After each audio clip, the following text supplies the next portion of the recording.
Ça, c'est la nouvelle série événement de Apple TV+, avec en tête d'affiche l'acteur Jason Momoa.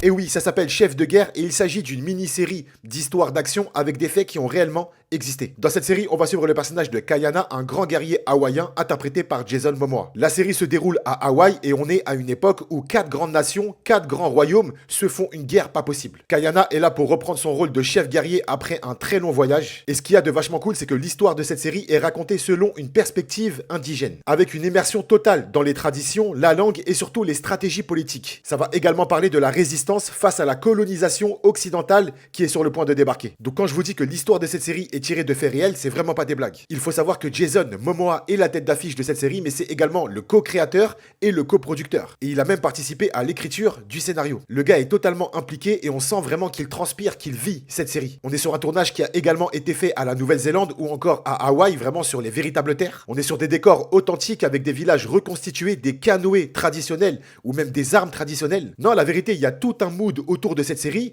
et je vous conseille vraiment d'aller la regarder. Je le répète, il s'agit d'une mini-série, ça veut dire qu'il y a un début, un milieu et surtout on aura une fin. Et si je vous dis en plus de tout ça que le grand Hans Zimmer a participé à la bande-son de cette série, est-ce que c'est bon? Est-ce que c'est suffisant? Ça s'appelle Chef de guerre, je le répète, c'est disponible sur Apple TV+, une plateforme qui ne propose que des séries de qualité, je le dirai jamais assez. Branchez-vous sur cette plateforme et à titre perso, c'est vraiment ma série du moment, c'est peut-être même la meilleure série de l'année 2025. Il y a un Mont Blanc qui est sorti il y a quelques temps, mais là pour l'instant Chef de guerre, waouh, c'est quelque chose, en tout cas pour moi. Et pour vous?